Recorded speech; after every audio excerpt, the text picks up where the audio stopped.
Hello, welcome to Dead Air Dudes. I'm Izzy. I'm Raka, and hello, deadairdudes Nation. We have a special guest joining us today. It is our pleasure to have Mark Teodosio on, the creator, the writer, the owner, the realist Bayani. Go ahead, Mark, tell him what's up. Who are you? What's going on? What's going on, guys? It's your boy Mark Teodosio, writing creator of the Realest Bayani. Means hero in Filipino, so I'm just trying to bridge the culture to Filipinos, non-Filipinos, anybody that likes Filipino food, you like Filipino people, that's what it's about. Who doesn't like Filipino people? Come on, come Who doesn't like on. Filipino food? I mean, shit. Well, Puerto gotta Ricans say, kind of raised me too, so shout out my Boricuas. There Definitely, you definitely. go. I gotta tell everybody. So we ran into Mark at New York City Comic Con. Yep. And his table caught our eye, his spirit, the table of his spirit. And the guy you were doing the table with caught our eye. We walked over to the table, got to know each other, see what you're all about. And you know what? It's a great story. We love spotlighting individuals who are especially independent creators, artists. And, tell us what's going on. What are you doing? What is this all about? So I created the Realest Bayani to basically share the culture. And it even directed me into a space where I'm able to learn the culture. So it helped me with, identity, as well as, teaching people history that may not have been told. So I include pre-colonial Filipino history, with Lapu Lapu being the first Bayani, recorded Bayani. And yeah, man, just wanted to take the chance to really put out a character that other Filipino the youth could really identify with and even look up to. I totally appreciate that. Being Filipino American myself, we don't see a lot on mainstream. It's hard for mainstream media to accept a different culture, especially maybe something not as popular as a Chinese, Japanese, other cultures. But there's so much to offer there. There's so much people maybe either misinformed or ignorant about. And it's great that you're shedding light on it. I gotta say, when you first showed me and told me about the Lapu Lapu as the start of the whole thing, man, you had no idea. You would no one have any idea. I wrote a script 20 years ago about Magellan getting his head chopped off by Lapu Lapu way back when. And Izzy can witness this because he know I wrote this. Yeah. And it really like enkindled a fire in me. Like, yes, there's another fellow Filipino who knows this story. That colonial Spaniard stories of the soon-to-be oppressors coming over. And I love to tell people we were people that didn't take it right off the bat. We're like, okay, you want to play that way? And he did not finish the circumvent around the earth like history tells, and we're the reason for that. Love that. Yeah, he didn't get to finish it. He definitely found a permanent vacation in the Filipino beaches of Mactan Island. Definitely. One-way ticket for Magellan. But and it's funny because he had a Malayan translator named Enrique with him. They changed his name to Enrique, and he was the translator for Magellan, and he actually completed the circumnavigation of the world. Right, and so he history was still there. He was still alive because he wasn't European. History doesn't want to give the proper props to this guy that he's the one who actually did it. Enrique. So shout out Enrique. Gotta say too, in the TCNY Universe Presents, there was mention of Aswang. There was mention of Filipino folklore and legends, things that I wish my kids can know about, that we have this rich history before Spanish, before America, that we went through all the islands, 8,000 islands. And within our 8,000 islands, there's different subcultures, Yes, we got all united, but at the same time, there's so much richness in history, stories, the spirit of the people. And I got to say, not just because I'm Filipino American, people, they gravitate to Filipinos because we have this spirit. We're sincere. honest people. We love fun. You know, we don't want to work ourselves to death because why? Life needs to be lived, embraced. And you certainly got it, brother. You got it. Yeah, man, I'm hoping this goes somewhere, you know, like in terms of its popularity, in terms of its exposure, you know, like I hope bigger Filipino, let's say celebrities or people that have access to, you know, bigger networks can say, hey, you know, like let me give a shot to an indie creator. And I feel like it just sucks, right? Because like if somebody like Marvel drops a Filipino character, it almost takes away the momentum of the indie creators because it's like Marvel already got a Filipino character now. So what's Well, new about what I'm doing? So like you now I gotta kind of innovate into the market and figure out how Bayani could not race against the giant, but somehow maybe catch on to the tail of mentioned, their, you know, their coattail, be like, I let's team up somewhere. yeah, like Marvel created actually a Filipino character, which I forget her name right now, but geez, Wave. there you go, exactly. It came out the year right after I debuted. Look at that, what a coincidence. Wow. Well, I feel like there could be Marvel spies out there in artist alleys, Oh, for sure. the indie spaces that are Bro, like 1,000%, yes, they definitely. even sure. created Agbayani. There was another Asian writer that was like, "Oh, my friends put me onto the word Bayani," and I was like, "Why not create Agbayani?" And in my brain, I'm like, "Did your friends know about the realest Bayani by any chance?" For sure they did, man. I don't know. Who knows? You know. No, definitely, man. It's crazy. I mean, but it's a story that needs to be told, you know. So it's and not me like me being half Puerto Rican or whatever, and I didn't know half like the majority of the stuff going on in here, and it was cool to read, and the artwork was great, and it was it was awesome, you know.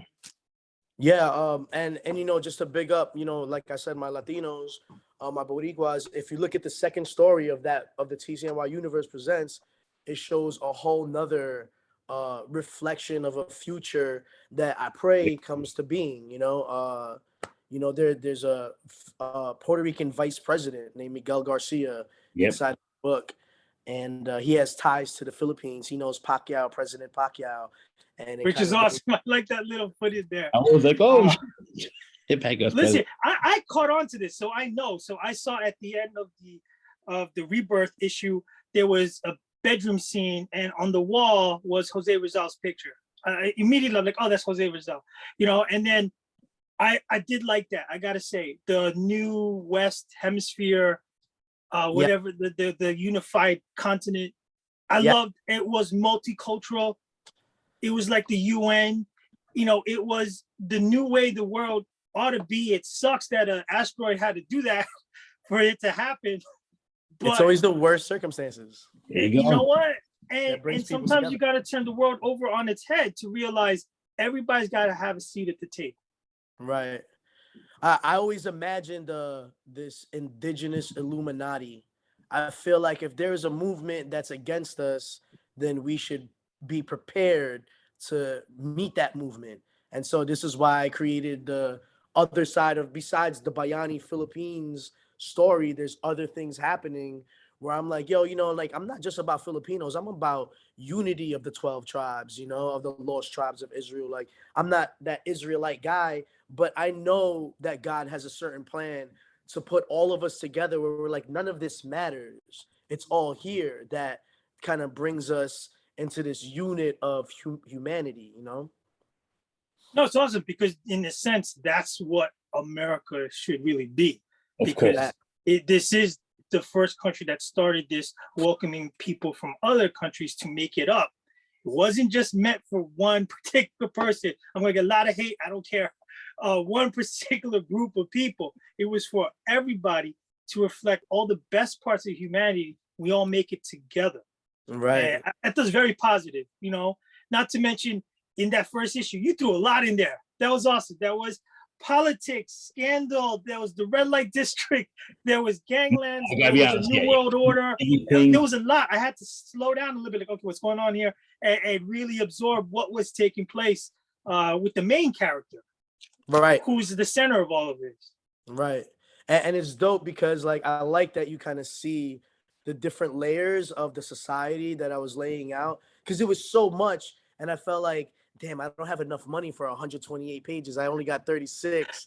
All right, so let me layer it this way and it's gonna be a lot to unpack for a lot of new readers or people that aren't even accustomed to reading so much information in a book.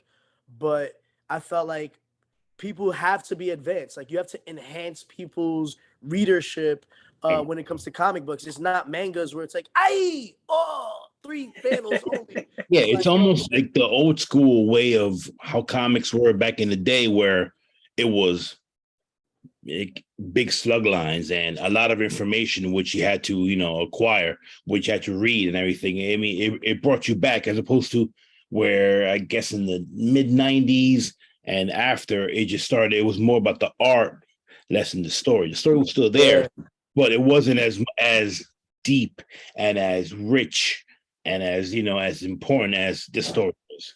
but that's what I like. What I needed to learn too, because I'm like a current comic book reader as well. I'm not only for the classics. I like to read like where the Marvel and DCs are now because I plan to write for them. Like I need to get my stock up. I want to get my stock up when they're like, "Yo, you have an indie book called Bayani." I'm like, "Yeah," and I wrote for Ghost Rider. I wrote, Iron Fist and X-Men. Like, but one of the interesting things from a writer, that a new technique that I wanted to use that I actually used in Rebirth where you read the back of the Rebirth page. Yeah, The last page kind of shows like what Raka was talking about, which was the meteor uniting the world, Yeah. or at least the continents. And John Hickman with the X-Men, since he had like really revolutionized like the whole mutantdom and just in general, like he had to explain certain things as like text prose. Like you had to read it. So he leaves diaries of Forge talking about stuff, Mr. Yep. Sinister. Raka. I mean, you have to gotta see say, man, have Hickman you did. reached out to Marvel? Because X-Men's the last thing really that they haven't really opened the doors yet. I'm always curious to see how they would seg that into the current MCU universe. It's already there in tidbits, but it's such a rich, Namor. really, really integral part that it's like they gotta do this right. Namor. Namor. The fact that they made him Latino blew my mind, bro. I Bro. was like, All right. All right. Let's get into that a little bit. I mean, what do you think the fact that he was indigenous and his whole storyline? I'm not saying it eliminated 80 years of his history, but at least for the MCU, he right. is what he is. As far as he's indigenous from the Yucatan and Taloktan and all the whole thing. I mean, I think that's super fire. it was awesome. And like I feel like Marvel is so factual based, like New York City, Atlantis. Atlantis is like, all right, cool, like we could use Atlantis, but what would be more for the people? What would bring in more conversation about the MCU? And MCU is not 616 at the end of the day, It's it's not. not. That's what's fire about it, that you kind of like Killmonger a little bit more than Shuri. You're like, oh, I thought Killmonger would have came back. But anyway, we don't want to kill it for everybody. Yeah, 100%. Yep. That was awesome. But yeah, no more fire. No love. I was like, yo, in my mind, I'm like, wait a second. Was that what it was supposed to be? I was like, oh shoot, the kid with no love. I'm like, damn, that's crazy. Yeah. That blew my facts. No, but you know what? Marvel been doing good lately. With Miss Marvel, they entered a whole other universe with Pakistan, India, and stuff like that. She-Hulk caught a lot of hate. I really don't know why.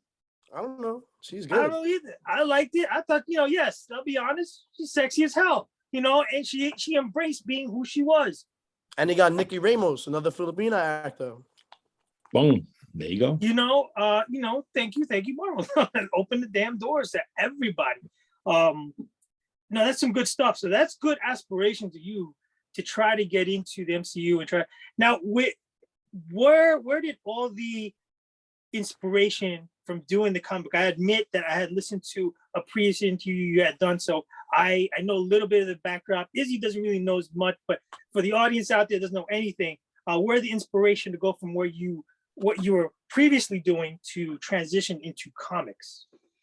So I like to give different perspectives of my answers, because there's like 4 different answers on why I created Bayani.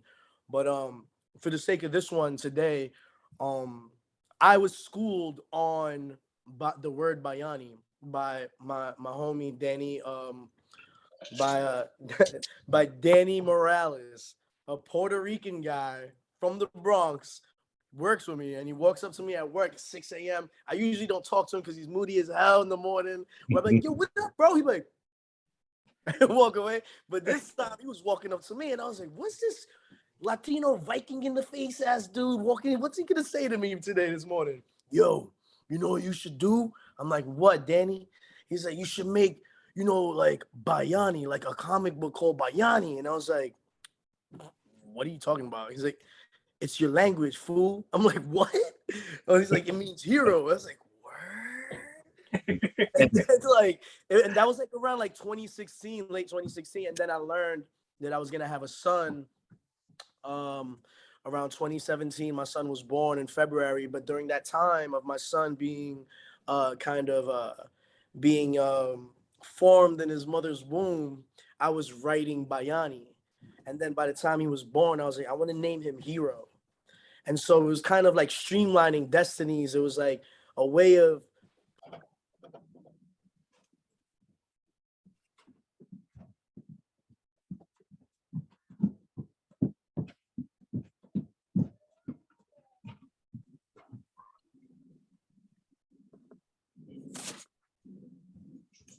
I think he muted us.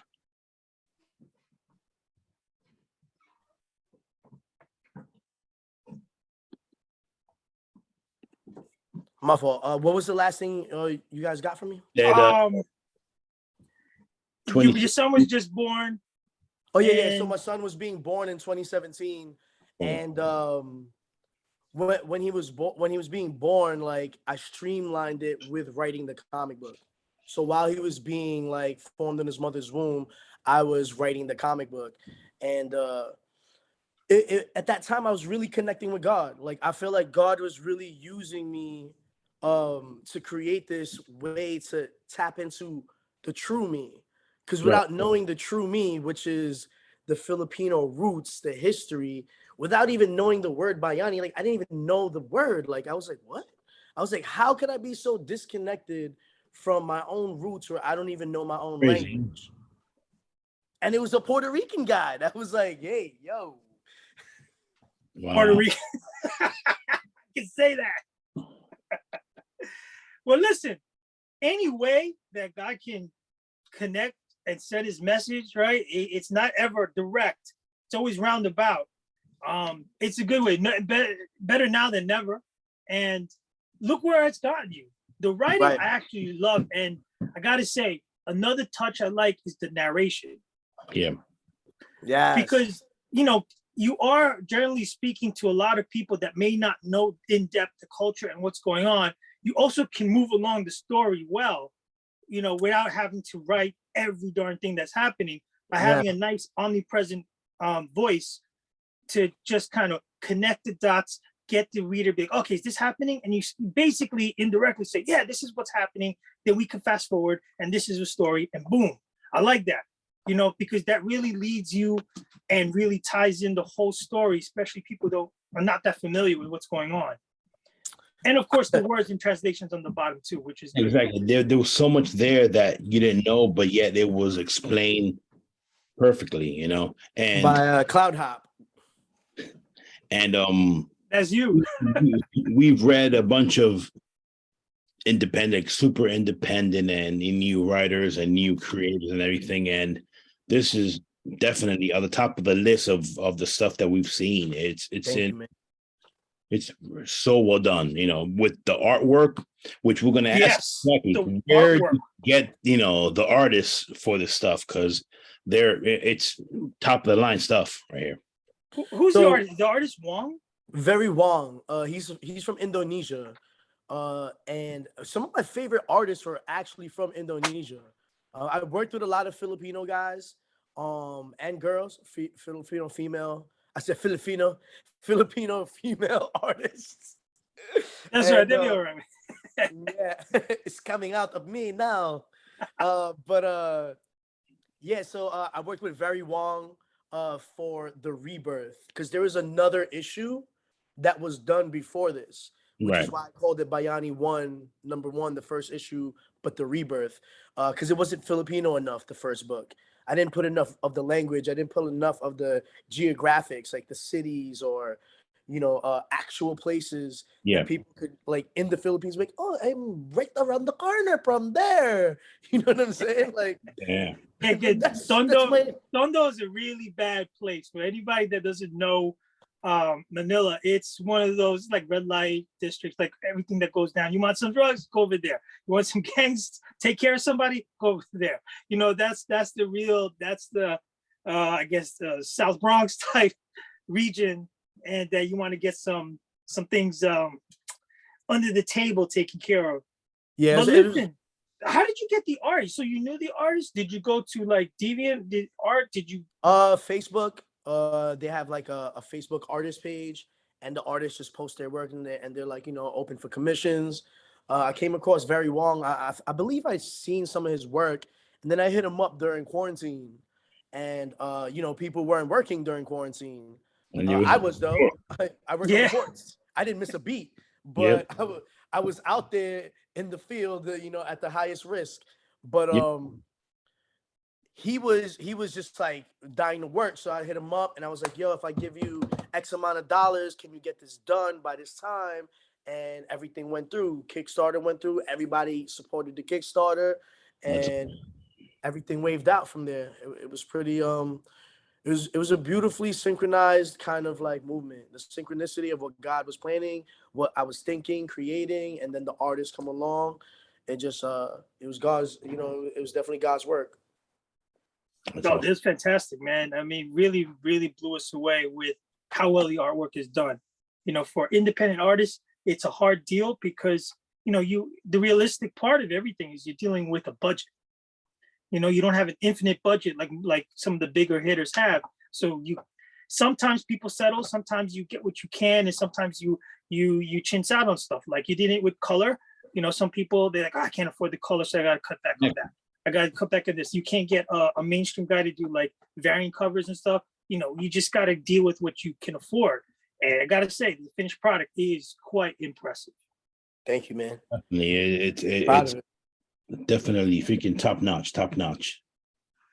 So how did New York Comic Con end up going for you? Because we were there on the light day. I could imagine how it was on a Saturday, where streams of people just come through. I think this was my favorite Comic Con. That's great. We were back on the small publishing floor, small press floor. That's where we debuted in 2018. So to come full circle, 2022 with 4 issues from that first, like the one without the Filipino culture in it, like to come back and be on that floor. And so many people there was a lot of Filipinos that just found themselves there. They're like on their phone and they're looking around. I'm like, what's up, man? And they're just like, Filipino? And I'm just like, I'm over here, man. And it was just dope because I felt like the ancestors was truly there. Like, that was something I really learned over quarantine was the key word decolonize. And I learned that, through all of the craziness, right? You'll see it in one of the last issues. Bayani's quote is, and he prays a lot. Bayani prays a lot right before he battles. He says a lot of warrior prayers, but in a westernized Christian way, he prays like a Christian, and he says, "God, whatever the enemy whatever the enemy planned for evil, use it for the greatest good." He says it in the end, and that's what I feel about a lot of what's happening in the Bayani story. Everything that's messed up that can happen to him is actually propelling him towards becoming the realest Bayani, like a real hero. It almost happens by mistake in some ways. Such is life, man. Yeah, he didn't just wake up and say, "Yo, I'm throwing the mask on."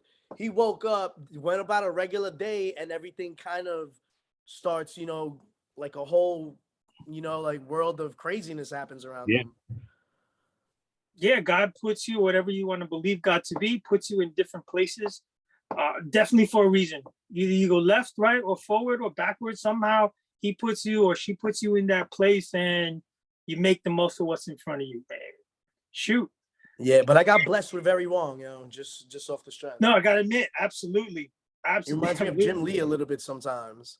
Oh, That it's, is, love is beautiful. like Now, well, all right. So where can everybody pick this stuff up? Let's say someone who didn't go to Comic-Con or whatever, where can they, find your books?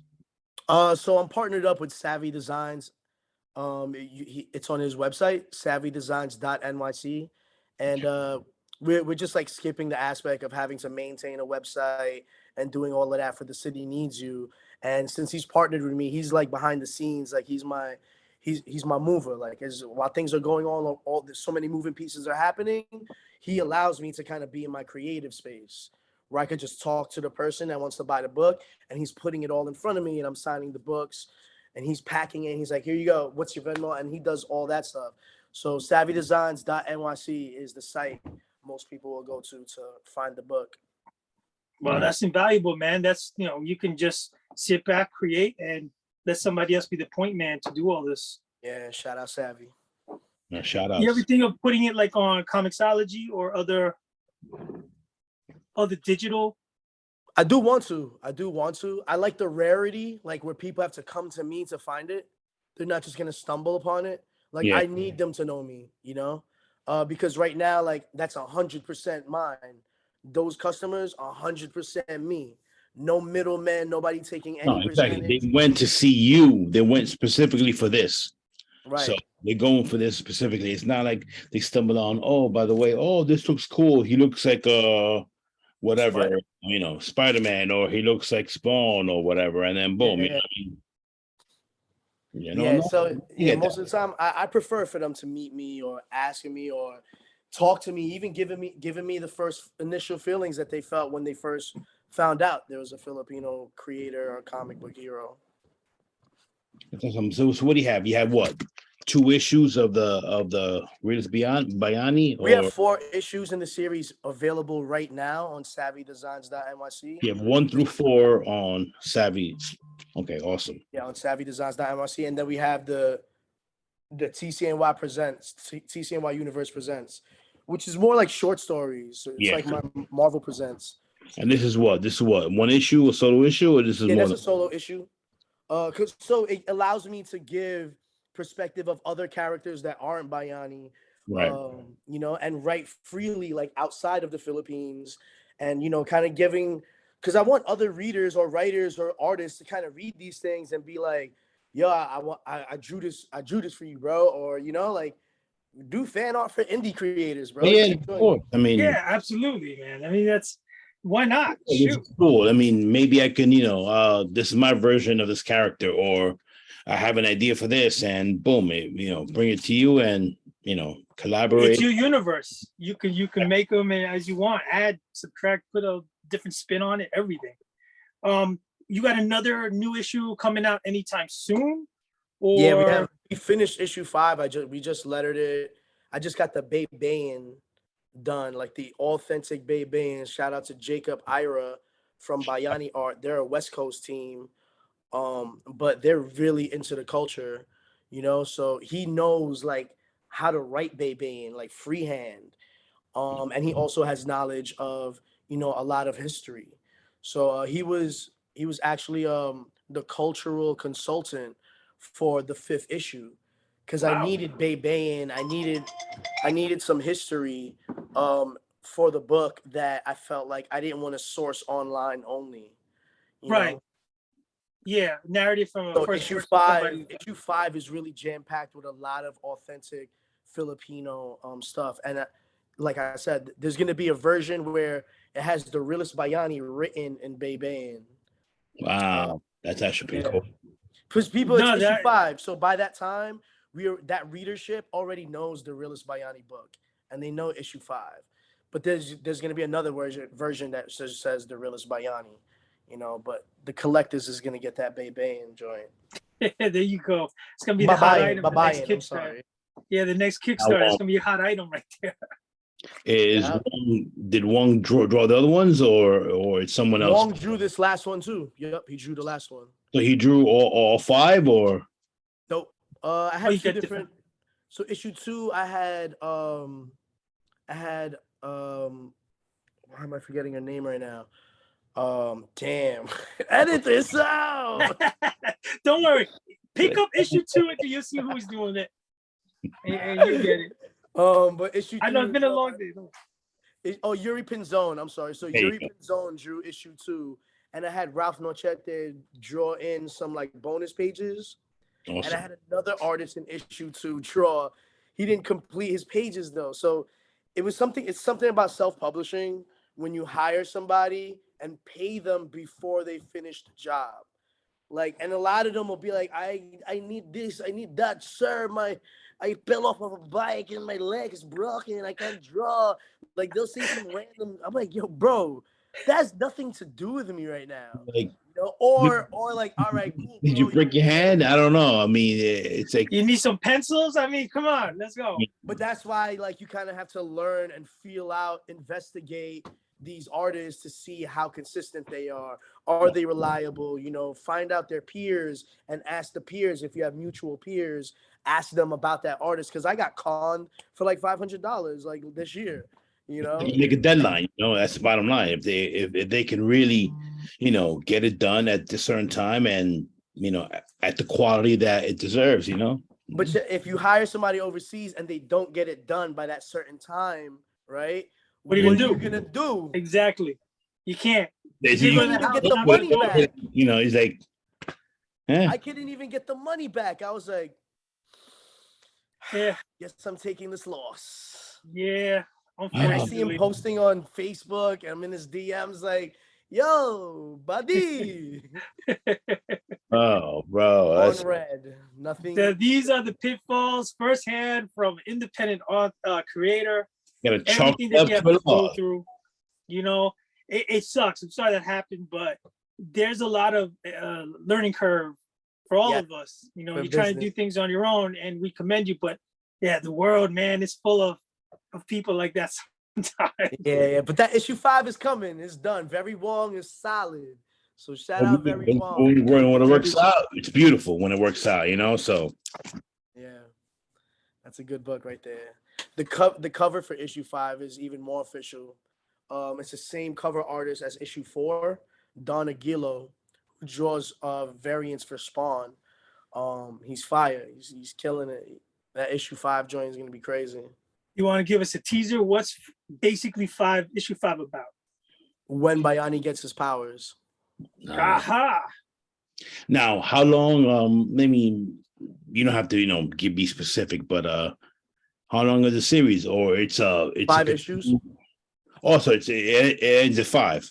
The origin story arc, the Bayani origins, issue 5, it's done. Then it just enters into a new phase of now he has powers. Now he's fully masked. Now it's like, you know, we run with it. Now it's like, yeah. Now he's gonna set the world on fire.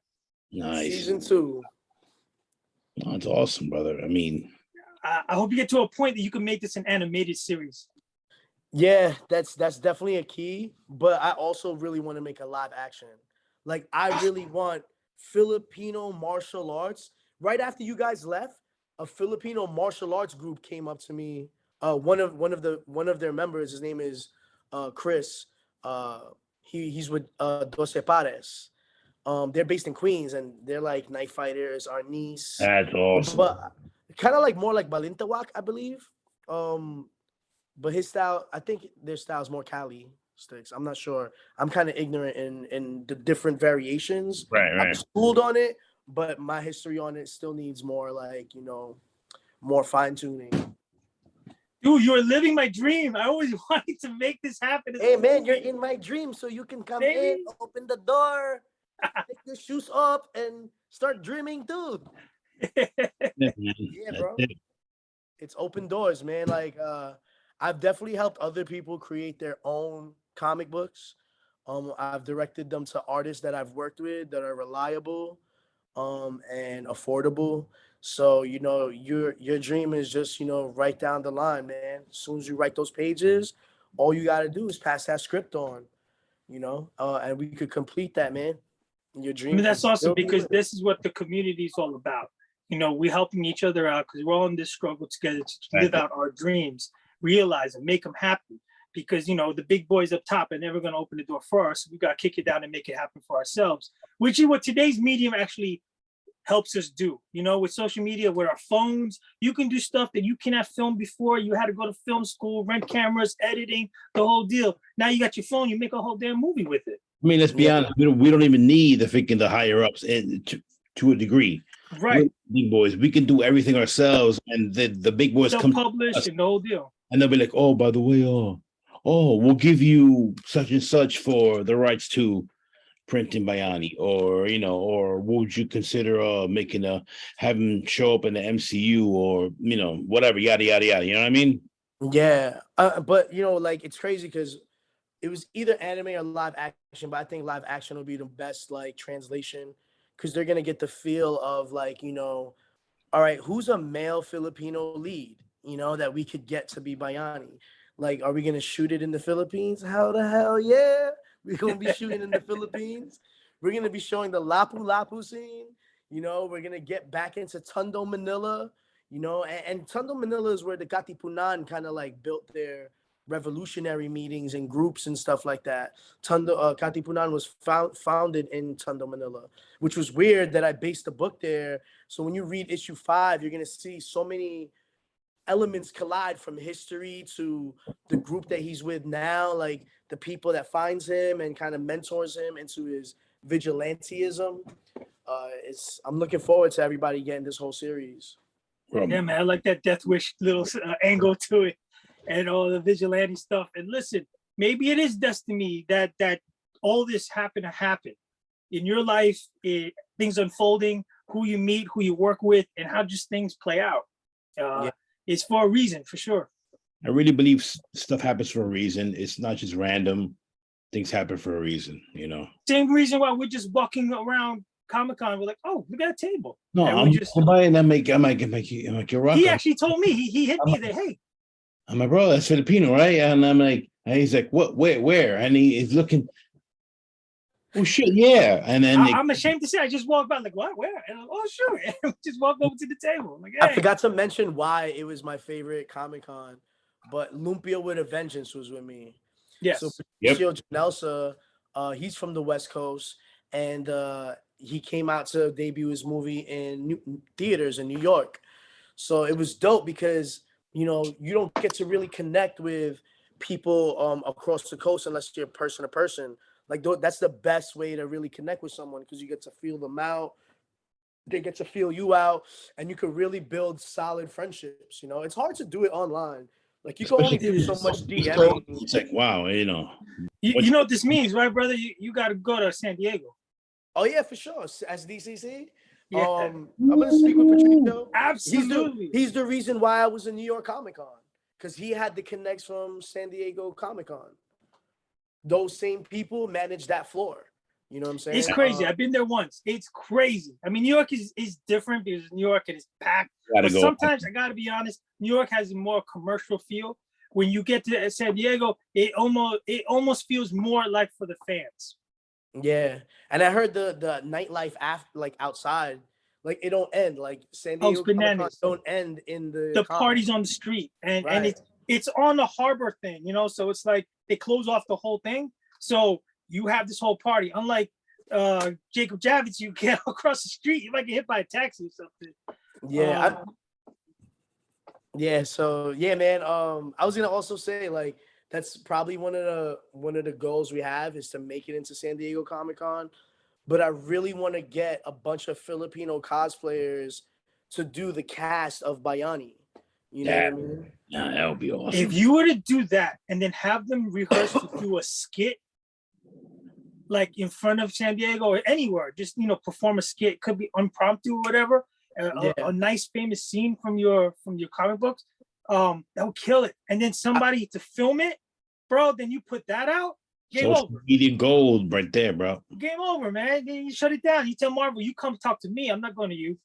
I was writing like a theater play for it. That Keep it up. Keep doing it. Nah, I super always shit, say bro. keep it handy, just in case. Just in case they would knock on you. They're like, oh, you don't have to hire a script back. Here it is. You know, I got it right here. Done.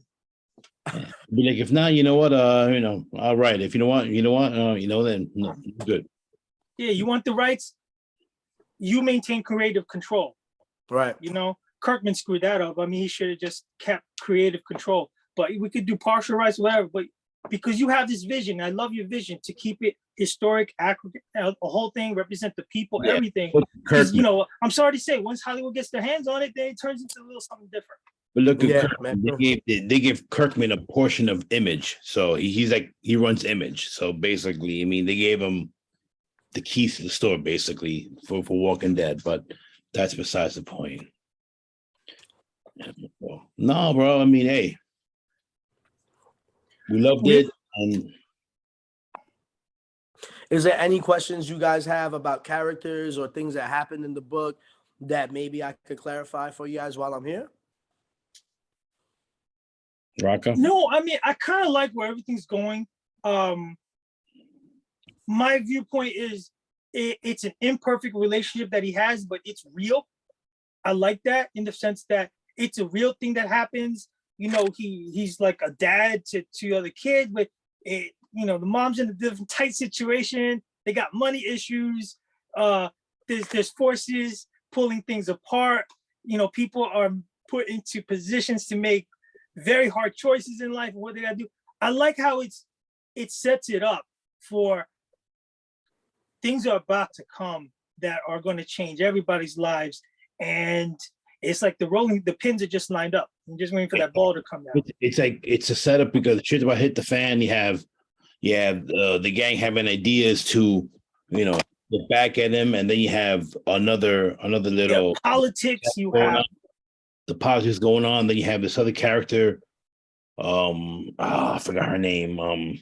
Jasmine Ray, Yes, the pink girl. yes. You have that character, and then you have the other guy with the hat. Jeez, I forgot his name. Dash. yeah, he's killer, man. Yes. Yeah, I can't think of like Mortal Kombat, but I see that dude like, oh Yeah, it's like Mortal Kombat with Akira with Dash. Yeah, I'm thinking, oh, they're great, and I'm like, oh, shoot with the hat, So yeah, but and it's the setup because I mean, it's we don't have the whole story, so I'm like, oh shoot, so what's gonna come next? It's like you're almost waiting for the main character to do something because it's coming, and Right. so we're just Which again, you got some good buildup, and I love that because I don't like to be led by the nose completely. I want some mystery involved. I want some things that catch my attention that I want to know what's going to happen next. I could guess, but I'd rather be like flipped on my side. I love that stuff, especially if it's believable. I want that. I don't want predictability and whatnot. So that part, especially like we said before, that you pull it into the future with a lot of different forces happening and a new world order. It's very imaginative. You've created your own universe by putting it in the future with deep ties to the past, which is, what everybody should be doing. Right. Why the fact is that you have this whole lore of what happened and how everything is going on and what you have a plan for the future. So it's deep, rich in the history of all these characters and what's going on. It's not just someone died and he's gonna become a vigilante and that's it. No, Right. you have this whole other aura. Everything is fucked up because this happened, and therefore that's why he becomes the person, and that's why this happens. It's not just There has to be a need for him. He doesn't even mask up in the first issue, exactly for the I most feel part. like it's mad cheap. When they mask you their didn't know superheroes in the first issue, it's like, damn. For the most, if you didn't know he was the main character, you wouldn't know because it's like all the characters have, and I'm saying the bad way, but they all have their subplots and all. Exactly. which is good because that's the other thing that's a pet peeve of mine. I hate stories that are just one dimensional and one lane because it is kind of boring. I like, okay, this is happening, but it's still tied together. So you're not sitting there going, okay, there's too many. I need an FBI map to lay this all out. It's like Game of Thrones type shit. Well, sometimes Game of Thrones gets a little heavy, and they just throw in a sex scene here and there just to pacify the watcher because what the hell? Okay, he's screwing. Great. Okay, I can catch up to what's going on. Let alone it's ancestry. It's like, bruh. Yeah. Oh yeah. That's the other thing, right? That's the rule of law. Sister, brother, nobody's left behind. Okay, we got some incest, and then you a dragon here and there, and you're good. The dragon. There you go. Boom, boom, boom. That's what you gotta do, bro. You gotta throw in the dragon coming up soon. Have a nice big orgy and bang. It's a home run right there. I can't wait for the next one. That's issue 6, people. That's coming up. Bonus. At the mask right next to you. That's the mask of Bayani. Yeah. You crazy. You had it made. Yeah, it was made by Outlaw. He's from Palette. He's a Filipino cat in Paladins of Cosplay. Nice. So he helped me make that just to give it that LED lights, the fire. When he activates his powers, his eyes kind of burn on fire and shit. Now you can wear that, or it's just for show? No, I can rock it. I'm really supposed to be wearing a spandex mask, but there you go. There you go. Look at that. Sweet, man. Look at that thing. It's more like a Red Hood kind of like helmet. How Red Hood masks are made. So it's pretty doable for cosplayers. It's not like it's impossible to make a Bayani cosplay. Yeah. No, yeah, that's just like the thing, man. Look at that. Actually, you know what? It is pretty doable cosplay. It's not. It is pretty doable. Hoodie with the M logo right here. Some skateboard elbow pad, knee pads. Boom, boom. Straight, bro. Throw the mask on. I can see it, man. You should run that as a next Kickstarter too, man. Hey, actually put a $500 item, get a replica like that. Hey, you're set. You could. I'd love to see that happen. If you can get a number of the characters together, have people play them out. I mean, first of all, that would be the best advertisement you could do too. A little clip of that and run it all through every social media outlet. Who's not going to be like, what's that about? Yeah, word. Like, who are these characters? Yeah. All right. So, do you have anything? You want to promote anything? You have drop your link or anything, where we can find you. Any links or anything? So where they can. So right now, we're really winding down on the year, and we're bringing the final issue in 2022. So we want to try to get this book done, like by around now. Like we're already like done with the lettering. I got the cover done. The Bayani is written out. Excuse me, and issue 5 is gonna get that Kickstarter. So people follow me on at The City Needs You. At The City Needs You is the publishing. That's our Marvel. That's our hub. That's our DC. The City Needs You, TCNY, is going to be dropping issue 5 of the Realest Bayani series. I'm also going to be dropping the soundtrack, the Bayani soundtrack part 2. This is a volume 2. I already dropped the Bayani soundtrack. It's streamed under my real name, Mark Teodosio. Just to kind of keep my name out there. If people can't pronounce it, just call me Mark T. It don't matter. Or just call me Bayani. There you go. So with the soundtrack, I felt like Kendrick doing Black Panther. I've always been spitting. I've always been rapping. I used to go by Mark Marvel. That was my original rap name. And I just became Bayani because of the comic book. Made my own universe, and that's the kind of page we're on right now. Where can they find that? The first soundtrack, volume 1. First soundtrack, all streaming platforms. Look up Mark Teodosio. That's Teodosio. So Mark Teodosio. Look that up. Bayani soundtrack. It's basically out there now, streaming everywhere. Awesome. Yes, get ready for that second soundtrack coming out. Also, issue 5, baby. We on the way. Awesome. Rocco, what else? There you go, man. Listen, that I know what to say. Again, we're going to repeat ourselves. Very impressed by the stuff, especially as an independent creator, as a fellow Filipino, and doing it, following your dream, getting inspiration from everything, and you're helping everybody out. That goes without saying. You talk about the artists, friends of yours, people networking, rediscovering about their heritage and their culture.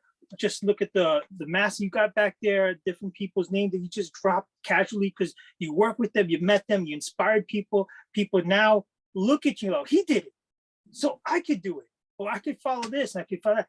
Just that little bit of positive thing, you don't know how much it touches different people. And I know you don't even do it for the intention of doing that, but it's become part of your journey here, and which is all great, man. It's awesome stuff, and get highly, highly impressed. We can't wait to get the word out to everybody. If you don't know, you will know soon. Bayani, it's there. Go get it. Check it out. Get in early. Say that I got the first issue. I got it when it was starting out, and much love, much appreciated. Good stuff. Yeah, and now's the time, because after 2022 is over, we're only doing the trades. So everyone that got the single issues, that's gonna have novelty quality to it. So case those up, baby. There you go. Everybody check it out. The city needs you. Mark, thank you for joining us at the Dead Air Dudes, and awesome. This is great, and much success to the issue 5, and keep it going, brother. Just keep it going. Yeah, brothers, we're gonna be promoting this interview. Thank you, guys. I appreciate you, Dead Air.